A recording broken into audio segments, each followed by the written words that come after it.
Welcome to all of you in my YouTube channel Academic Classes SP Sir. Today is my third lecture on relations and functions, and we will discuss about the topic types of functions. As we have already studied about the types of relations in previous lectures, so let us see about the types of functions. There are three types of functions: one function, onto function, one and onto function. One function का शाब्दिक अर्थ होता है एकाएकी फलन। Onto function का शाब्दिक अर्थ होता है आच्छादक फलन। And last one combination of this both one and onto function, एक आच्छादक फलन, एक आच्छादक फलन। ध्यान दीजिए, सबसे पहले फंक्शंस के टाइप्स को बात करने से पहले हम बात कर रहे हैं कि फंक्शन होता क्या है। फंक्शन को समझने के लिए हमें रिलेशंस को समझना पड़ेगा, और रिलेशंस को समझने के लिए हमें कार्टेशियन प्रोडक्ट के बारे में जानकारी होनी चाहिए, और कार्टेशियन प्रोडक्ट को समझने से पहले हमें सेट्स के बारे में नॉलेज होना चाहिए। यानी कि ये स्टेप कुछ ऐसा है, पहले सेट्स के बारे में जानकारी, फिर कार्टेशियन प्रोडक्ट के बारे में जानकारी होना चाहिए, कार्टेशियन प्रोडक्ट से रिलेशंस के बारे में जानकारी होना चाहिए, और रिलेशन से हमें क्या मिलता है, फंक्शन। और उसके बाद ये तीन तरह के फंक्शन होते हैं, one and two, one and, ठीक है। यानी कि first we have to know about the sets, after then cartesian product, relations, and then function, and after that types of function. Now we will discuss about the functions. What is functions? फलन क्या होते हैं, थोड़ा सा ध्यान दीजिए आप। देखिए यहाँ पे मैं बात कर रहा हूँ फंक्शन को समझाने का मैं प्रयास कर रहा हूँ, जो कि आप अर्लियर क्लासेस में यानी क्लास 11 में पढ़ चुके हैं। इसके बारे में थोड़ा सा एक बार रिमाइंड करने के लिए, याद दिलाने के लिए और ध्यान दीजिए आप जो भी नहीं जानते अच्छे से। जैसे मान लीजिए कि मैं आपको एक सेट दे दिया, ठीक है। मैं वन के बारे में बात नहीं कर रहा हूँ, मैं जनरली एक फंक्शन के बारे में बात कर रहा हूँ, ठीक है। यहाँ मैं लिख रहा हूँ, इसका मतलब ये नहीं कि वन के बारे में बात कर रहा हूँ, मैं किसी एक जनरल फंक्शन के बारे में बात कर रहा हूँ। ये आपको सेट दे दिया गया, और ये भी एक सेट दे दिया। देखिए ये सेट के एलिमेंट्स एक केस में लिखे जाएंगे, एक सेट के एलिमेंट इसमें लिखे जाएंगे। ये जो रिप्रेजेंटेशन है जिसमें हम एरो का यूज करते हैं, एरो यानी कि तीर का, उसी के अकॉर्डिंग इस रिप्रेजेंटेशन का नाम, इस डायग्राम का नाम एरो डायग्राम कहा जाता है। यानी कि in this diagram we use this arrow, so it is termed as arrow diagram. इसमें दो सेट के बीच में रिलेशंस को स्टेब्लिश किया जाता है, बनाया जाता है, रिप्रेजेंट किया जाता है। जैसे मान लीजिए मैंने सेट का नाम ए दे दिया, सेट का नाम बी दे दिया, ठीक है। आप इसमें कुछ एलिमेंट्स को ले लीजिए, 1 2 3 4, ठीक। इसमें मान लीजिए आपने ले लिया ए बी सी डी, ठीक। अब जैसे मान लीजिए कि 1 ए के साथ जुड़ा हुआ है, कोई ना कोई ऐसा रिलेशन है कि 1 ए के साथ जुड़ा हुआ है। जैसे आप इस रिलेशन को कह सकते हैं कि elements of set A are the natural numbers, first 4 natural numbers, and elements of set B are the first 4 alphabet, and first element is related with the first alphabet, first second number is related with the second alphabet, and so on. ऐसे ही बढ़ता जाए, यानी कि पहला जो number है पहले अल्फाबेट के साथ, दूसरा नंबर दूसरे अल्फाबेट के साथ, ऐसे सीक्वेंस बढ़ता जा रहा है, ठीक है। ये हो गया एक रिलेशन। देखिए कभी भी दो सेट दिया हो तो दोनों सेट में आप किसी को किसी से भी मिला दीजिए, ठीक है, उससे कोई उसमें चेंजिंग नहीं होती है। एक से अधिक बार मिला सकते हैं, उसमें कोई बदलाव नहीं होगा। आप इसको यहाँ से यहाँ भी बढ़ा दीजिए, कोई दिक्कत नहीं। एक रिलेशन है, लेकिन फंक्शन के केस में ऐसा नहीं होता है। यानी कि सभी रिलेशंस फंक्शंस नहीं होते हैं, जबकि सभी फंक्शंस रिलेशंस होते हैं। यानी all the functions are relations, but all the relations are need not to be a function. ध्यान दीजिए किस टाइप के रिलेशंस फंक्शंस होते हैं, रिलेशंस की क्या प्रॉपर्टी होती है, कौन सा एलिमेंट किसके साथ रिलेटेड होता है, तो उसे हम फंक्शन कहते हैं। तो फंक्शन को समझने के लिए आपको 2 पॉइंट समझना पड़ेगा। फंक्शन को जानने के लिए आपको 2 पॉइंट समझना पड़ेगा, दोनों पॉइंट पे आप ध्यान देंगे, ठीक है। संबंध को जानने के लिए आपको 2 पॉइंट, फलन को समझने के लिए आपको 2 पॉइंट के बारे में जानना होगा। देखिए वो 2 पॉइंट क्या है। देखिए जो सेट ए दिया है उसके एलिमेंट्स के सेट को हम डोमेन कहते हैं, जो सेट बी दिया है उसके सभी एलिमेंट्स को हम कोडोमेन कहते हैं। लेकिन सेट बी का वो एलिमेंट जो सेट ए के किसी न किसी एलिमेंट के साथ रिलेटेड हो, तो उस सभी एलिमेंट्स के सेट को हम रेंज कहते हैं। यानी कि मान लीजिए अगर ये भी जो है इसी के साथ जुड़ा हुआ होता, ठीक है, ये डोमेन हो जाता है। ये पूरा ए बी सी डी ये चारों का सेट कोडोमेन हो जाता है, और इस तीन का सेट क्या हो जाता है, रेंज हो जाता है। यानी कि आप यहाँ पे लिख सकते हैं ये पूरा डोमेन हो गया, ठीक है, ये पूरा कोडोमेन हो जाता है, और ये सिर्फ तीन इतना, ये आपका क्या हो जाता है, रेंज। ठीक। अब नेक्स्ट आइए हम बात करते हैं फंक्शन किसे कहते हैं। देखिए वो सभी रिलेशंस फंक्शन कहलाते हैं जिसमें दो प्रॉपर्टी होल्ड करें।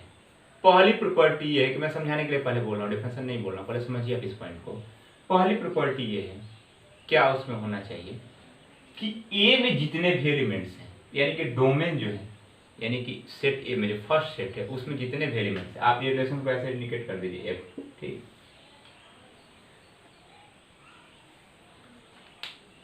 ये इंडिकेट कर रहा है कि ए से बी का रिलेशन बना है एफ के अंतर्गत, अंडर एफ, यानी कि एफ का डेफिनेशन है, कुछ प्रॉपर्टी है।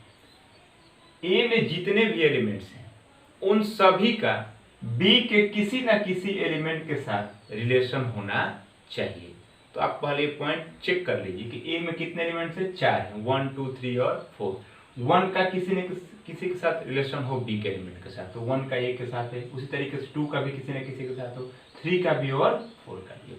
तो आप देख रहे हैं कि each element of set A have relation with some elements of set B, यानी कि प्रत्येक जो एलिमेंट है सेट ए का उसका बी के किसी न किसी एलिमेंट के साथ, कुछ एलिमेंट के साथ रिलेशन है। सम और ऑल भी कर सकते हैं, उसमें कोई दिक्कत नहीं।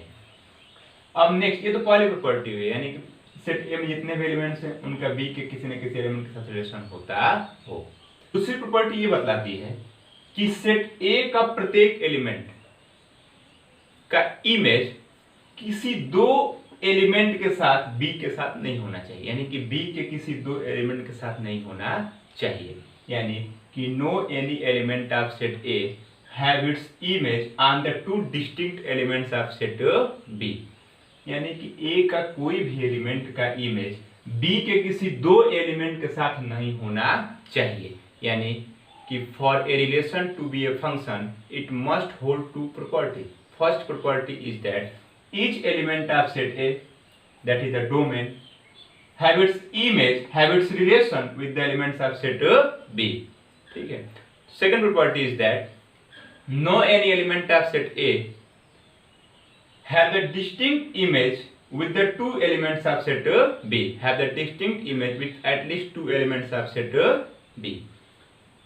या ये कह सकते हैं कि no any element of set A is related with the at least two elements of set B, यानी कि दो प्रॉपर्टी ये हो गई कि सेट A के जितने भी एलिमेंट्स हैं उनका रिलेशन किसी न किसी B के एलिमेंट के साथ होना चाहिए।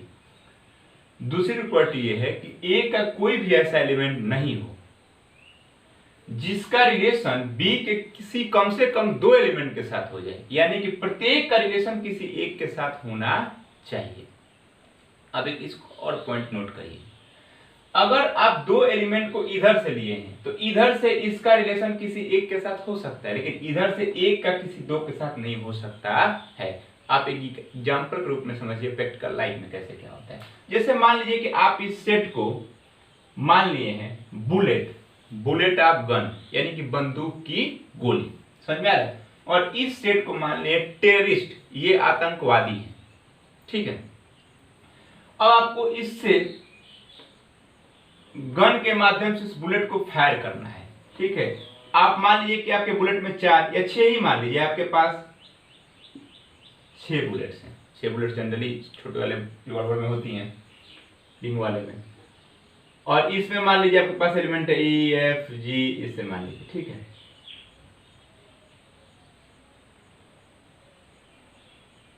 ठीक। अब क्या होना चाहिए इस रिलेशन को फंक्शन होने के लिए, क्या रिलेशन तो कुछ भी है, कुछ भी जोड़ दीजिए, बना दीजिए, कम रखिए, अधिक रखिए, उससे कोई मतलब नहीं।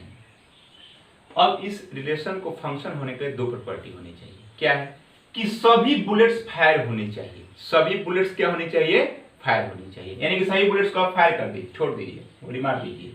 1 का छूट गया, 2 का भी हो गया, 3 का भी हो गया, 4 का भी हो गया, 5 का भी हो गया, 6 का भी हो गया। ठीक है, आपने फायर किया और ये जो बुलेट हो वो कहीं ना कहीं जाकर किसी न किसी टेररिस्ट पर लगनी चाहिए। यानी कि वो टेररिस्ट को जाके अटैक करे। ठीक है, तो 1 किसी को अटैक करे, 2 किसी को, 3, ऐसे 6 बुलेट्स आपकी फायर होनी चाहिए और बी के किसी न किसी टेररिस्ट को मारनी चाहिए। पहला कंडीशन ये है कि सभी बुलेट्स को आप फायर कर दीजिए। दूसरा कंडीशन ये है कि आप एक पॉइंट नोट करिए कि जैसे मान लीजिए ये कुछ दिया है, टेररिस्ट है ये सब, ठीक है, आप एक बात बताइए कि एक गोली से आप एक को मार सकते हैं, ठीक है, 2 गोली से भी आप एक को मार सकते हैं, 2 गोली से भी आप एक को मार सकते हैं, इसमें कोई कंफ्यूजन नहीं है।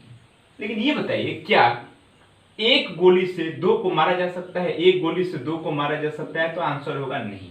अब कुछ लोगों के माइंड में ये हो रहा होगा कि एक गोली से भी 2 लोगों को मारा जा सकता है, लेकिन ये बताइए कि कभी भी एरो डायग्राम के रिप्रेजेंटेशन के समय हम टेररिस्ट या किसी भी एलिमेंट्स को हम ऊपर और नीचे यानी कि वर्टिकली नोट करते हैं, वर्टिकली नोट करते हैं, यानी कि फ्रॉम अप टू डाउन और down to up, mainly from up to down.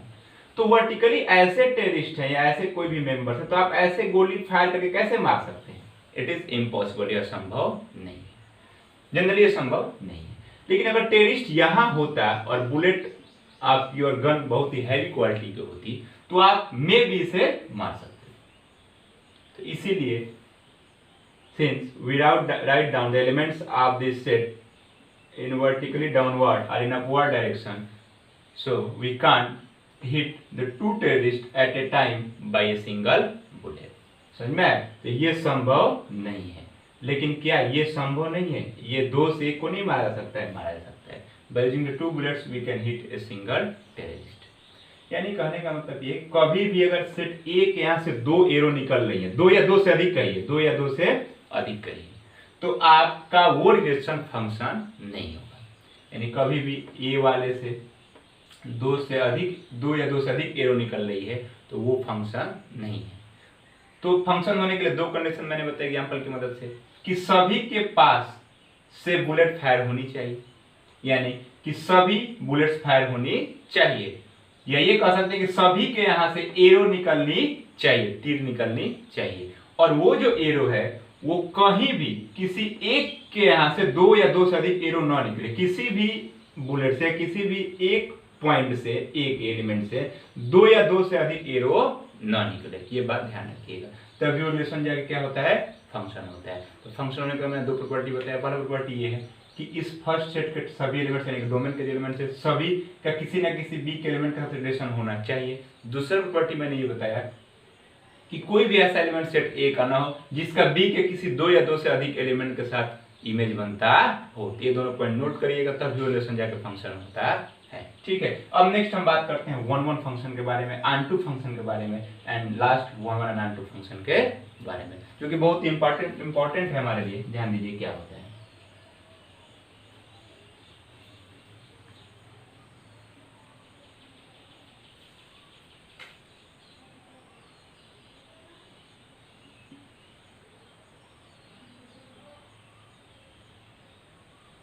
देखिए 1-1 फंक्शन समझिए। 1-1 आप एक बात और नोट करिए कि फंक्शन के और भी कुछ नाम है।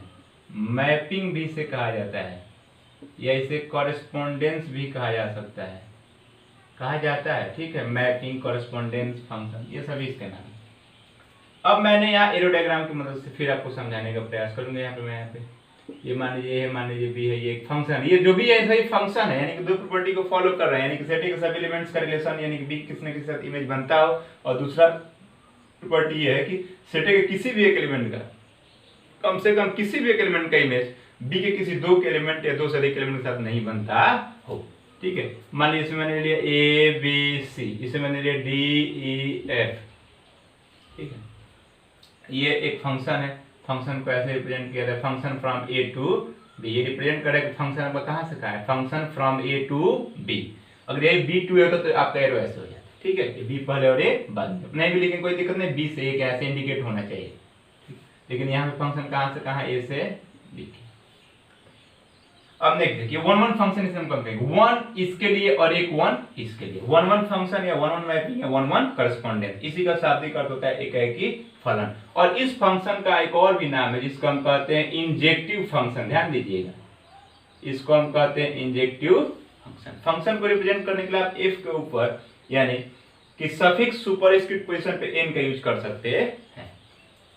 अगर सेट ए का जो भी एलिमेंट दिया गया आपको, ये सभी का रिलेशन होगा, ये तो फंक्शन की प्रॉपर्टी है। अब वो फंक्शन में 1 1 कब होगा इसके बारे में ध्यान दीजिए। देखिए फंक्शन तो सभी है, लेकिन ये सभी का अपना पार्टिकुलर प्रॉपर्टी है, अपना एक 1 1 होने के लिए, 2 होने के लिए, 1 1 2 होने के लिए। देखिए 1 1 फंक्शन कब होगा, तो एक के जितने भी एलिमेंट्स हैं उन सबका रिलेशन किसी एक के साथ ही होना चाहिए। यानी मान लीजिए ए बी डी के साथ जुड़ गया, बी के साथ जुड़ गया और सी एफ के साथ जुड़ गया। ऐसा नहीं, अगर प्रॉपर्टी अभी कुछ ऐसी है तो आप इसको ऐसे भी जोड़ सकते हो, उसमें कोई दिक्कत नहीं। लेकिन मतलब सिर्फ ये है कि ए सेट ए के जितने भी एलिमेंट्स हैं वो प्रत्येक सेट बी के एक एक एलिमेंट के साथ इमेज बनाते हो। अब जैसे देखिए यहाँ पे आपका एफ जो है ए का इमेज बी पर है, तो आप इसको लिखते हैं ऐसे F A equal to D, यानी image of F at A equal to D, image of F at A equal to D. इसको इधर सीधा पढ़ रहे हैं तो image of F at A equal to D पढ़ रहे हैं, इसको इधर सीधा पढ़ते हैं आप तो आप ये पढ़ते हैं कि pre image of D under F is a, आप लिख सकते हैं D is the image of A under F, ठीक है। और अगर उल्टा आप लिखते हैं इसको तो लिख सकते हैं कि A is the pre image of D under F. आप सभी को भी ऐसे रिप्रेजेंट कर सकते हैं। D is the image of A under F, और उल्टा पढ़ेंगे इधर से इधर, तो A is the pre image of D under F. समझ में आया? ये हुआ। देखिए 1 1 कब हुआ, ये एक का एक के साथ, एक का एक के साथ, एक का एक के साथ। अब मान लीजिए कि कोई अगर ऐसा होता है कि अगर इसको भी बनाता है इसको, ये फंक्शन है, क्योंकि देखिए किसी एक के ऐसे 2 तीर नहीं निकली है, सभी का अपना अपना एक ही सिंगल एरो है, सिंगल तीर लगाई गई है, तो ये भी एक फंक्शन है। लेकिन ये बताइए कि 1 का यहाँ 1, ठीक है, यहाँ 1 का 1, लेकिन ये 1 का 1 नहीं हुआ है, ये दोनों का सेम पर इमेज बन गया है। समझ में आ रहा है? तो फंक्शन तो है, लेकिन कौन सा फंक्शन है, 1 1 फंक्शन नहीं है। यानी कि 1 1 फंक्शन होने के लिए सेट ए में जितने भी एलिमेंट्स हैं उस प्रत्येक का किसी एक एक एलिमेंट के बी के एलिमेंट के साथ इमेज बनना चाहिए। यानी कि हम डिफाइन कर सकते हैं कि 1 1 function is that function in which each and every elements of set A have its distinct image with the elements of set B, यानी कि 1 1 1 1 1 1। समझ में आया? तो ये हुआ 1 1 फंक्शन। ऐसे आप बहुत सारे एग्जांपल्स को आप देख सकते हैं। नेक्स्ट हम बात करते हैं ऑनटू फंक्शन के बारे में। ऑनटू फंक्शन क्या होता है, देखिए मैं एरो बनाता हूँ, फिर से एरो से इजीली हम समझ जाएंगे इस पॉइंट को। ए हो गया, ये बी हो गया, 1 2 3 9 7 16 जो भी हो, ठीक है। ऑनटू फंक्शन होने के लिए पहले तो फंक्शन होने के लिए सभी के पास एरो होनी चाहिए, सिंगल एरो होनी चाहिए। ऑनटू फंक्शन होने के लिए क्या होना चाहिए कि सेट बी में जितने भी एलिमेंट्स, देखिए फंक्शन होने के लिए इन सभी का किसी न किसी के साथ रिलेशन होना चाहिए, ठीक है। लेकिन ऑनटू होने के लिए ध्यान दीजिएगा इस पॉइंट पे, ऑनटू को होने के लिए इन सभी बी के एलिमेंट्स का एक एक किसी न किसी एलिमेंट के साथ प्री इमेज होना चाहिए। देखिए इधर से इधर इमेज, इधर से इधर प्री इमेज, यानी ए से बी वाले एलिमेंट के साथ इमेज और बी से ए वाले एलिमेंट के साथ प्री इमेज, यानी कि उसके पीछे वाले इमेज, यानी कि पूर्व की बात की जाती है, पहले की बात की जाती है। तो अब ध्यान दीजिए, अगर 1 9 के साथ जुड़ा हुआ है, 2 7 के साथ जुड़ा हुआ है, 3 7 से जुड़ा है, ये बताइए कि ये फंक्शन है कि नहीं? ये फंक्शन है, क्योंकि सभी से एरो निकली है, यानी कि सभी किसी न किसी साथ इमेज बनाए हैं। और दूसरा पॉइंट, सभी का अपना अपना डिस्टिंक्ट, यानी अलग अलग भी ना भी हो, किसी एक का 2 इमेज नहीं है, तो फंक्शन की प्रॉपर्टी सेटिस्फाई कर रहा है।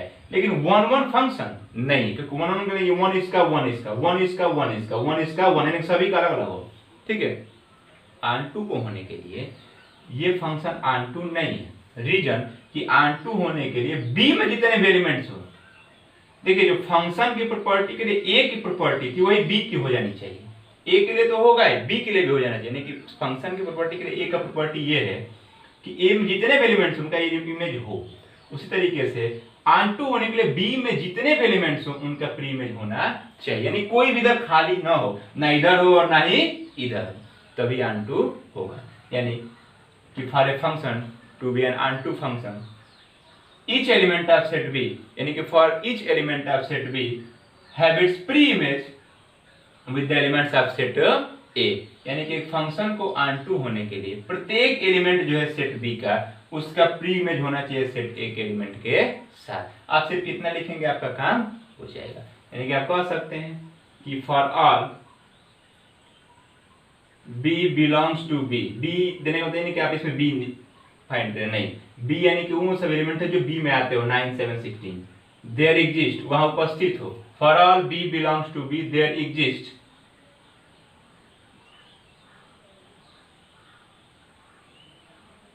ए बिलोंग्स टू ए। ऐसे आप सिंबली ऐसे लिख सकते हैं सिंबलिकली, यानी कि बी में जितने भी एलिमेंट्स हो उन सभी का के लिए वहां उपस्थित हो ए में भी एलिमेंट, तब जाके फंक्शन क्या होगा ऑन टू फंक्शन। यानी कि for every elements of set B there exist an element in set A, ये भी कह सकते हैं। Then this function be an onto function. इसका शाब्दिक अर्थ होता है आच्छादक फलन, और इसका एक दूसरा भी नाम है जिसको हम कहते हैं सर्जेक्टिव फंक्शन। सर्जेक्टिव फंक्शन, जैसे वो इंजेक्टिव था वैसे ही क्या हो गया सर्जेक्टिव फंक्शन। तो ये हुआ ऑन टू फंक्शन एग्जाम, ठीक है। यहाँ नहीं था, आप इसको ऐसे इंडिकेट कर दीजिए, ऐसे कर दीजिए ऑन टू फंक्शन में, ठीक है। दूसरे तरीके से करना चाहें अगर, मान लीजिए यहाँ पे 2 कर दीजिए, 4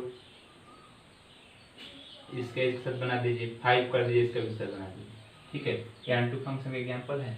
अब यहाँ देखिए ये डोमेन और कोडोमेन दोनों सेम है, यानी सॉरी रेंज और कोडोमेन दोनों सेम है। यानी कि ऑन टू फंक्शन होने के लिए ऑन टू फंक्शन में रेंज और कोडोमेन दोनों बराबर हो जाता है। ध्यान दीजिएगा, in the case of onto function range and codomain both are same. क्यों? क्योंकि बी के सभी एलिमेंट का प्री इमेज होना चाहिए। प्री इमेज होने के लिए बी के सभी एलिमेंट के साथ ए के किसी न किसी एलिमेंट के साथ जुड़े हुए होने चाहिए। तो ये सभी जुड़ ही गए, तो रेंज और कोडोमेन दोनों क्या हो गया सेम हो। यानी कि सिर्फ कंडीशन किसके लिए दिया गया है, एकदम कंपलसरी है, रेंज और कोडोमेन बराबर होगा ऑन टू फंक्शन के लिए। इनके लिए भी हो सकता है, यहाँ भी देखिए बराबर, कोई दिक्कत नहीं। आप यहाँ जी बढ़ा दीजिए, ये तब भी 1 1 फंक्शन है, क्योंकि 1 1 के लिए एक 1 का 1 1 का 1 और 1 का 1, ठीक है। ये नहीं किसी एक का 2 के साथ हो जाए। अब मान लीजिए कि ये भी इसी के साथ हो जाता है, तो ये 1 का 2 के साथ, सॉरी 2 का 1 के साथ हो गया, ये 1 1 फंक्शन नहीं।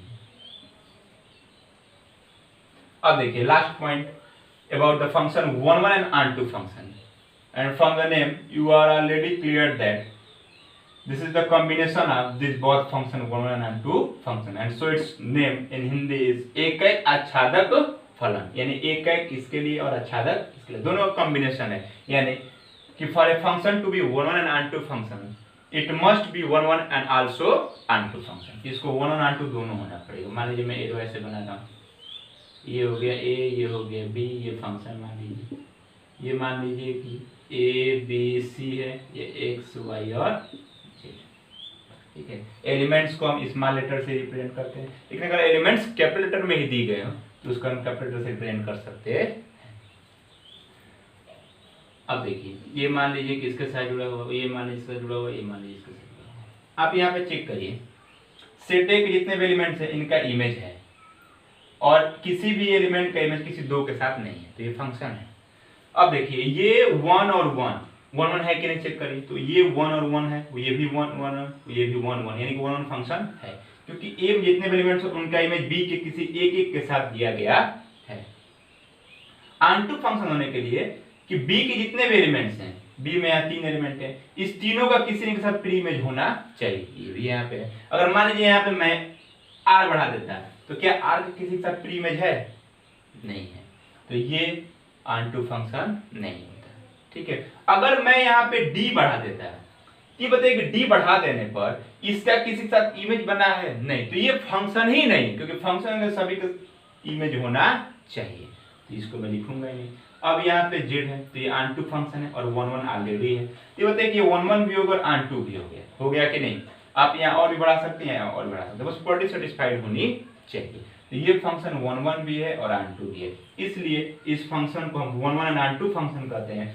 और चूंकि इसमें दो फंक्शन का यूज किया गया है, 1 1 और ये आन 2, इसके लिए हम इसका नाम देते हैं बाइजेक्टिव। बाई मतलब होता है दो, बाइजेक्टिव फंक्शन, ठीक है। या हम कह सकते हैं एक एक आच्छादक फलन। तो ये हो गया 1 1 एंड 2 फंक्शन। ये समझ में आया पॉइंट। तो ये कुछ जानकारी थी टाइप्स ऑफ फंक्शंस के बारे में, जिसमें 1 1 फंक्शन के बारे में पढ़ा, एक एक ही फलन, आन 2 फंक्शन के बारे में पढ़ा, आच्छादक फलन, और 1 1 एंड आन 2 फंक्शन के बारे में पढ़ा, यानी एक एक आच्छादक फलन। तो 1 1 एंड 2 फंक्शन हो गया, आन 2 हो गया और 1 1 फंक्शन हो गया। इसको आप ध्यान से समझ लीजिए, पढ़ लीजिए, एक दो और एग्जांपल्स की मदद से आप देखिए, समझिए। हाँ, और दूसरा पॉइंट, अगले वीडियो में मैं इसी के बेस पर एक टॉपिक लेकर आऊंगा जो कि बहुत ही इंपॉर्टेंट है। उसके साथ एक और टॉपिक रहेगा जो कि पहले हम बताएंगे कंपोजिशन फंक्शन के बारे में, और लास्ट हम जो टॉपिक पढ़ेंगे कल इस लेक्चर के लिए, यानी कि नेक्स्ट जो आने वाला दिन है, वो है 1 1 एंड आन 2 फंक्शन पे डिपेंड एक टॉपिक जिसको हम कहते हैं invertible function, and this is a very important topic for our syllabus, जो कि मैं पहले भी इस बात को बता चुका हूँ। आज के लिए इतना ही, नेक्स्ट वीडियो में हम आगे के टॉपिक्स को कवर करेंगे। आप ऐसे इन सभी को पढ़ते रहिए और ध्यान लगा क्वेश्चन को सॉल्व करते रहिए, एग्जाम्पल्स को देखते रहिए, और जो भी आपको त्रुटि समझ में आ रही हो पढ़ते समय, यानी जो भी प्रॉब्लम्स एराइज हो रहे हो, आप उसे मेरे कमेंट बॉक्स में सेंड कर दीजिए, या मेरे व्हाट्सएप नंबर 8787296987 पर व्हाट्सएप मैसेज करके पूछ सकते हैं। धन्यवाद, थैंक यू सो मच।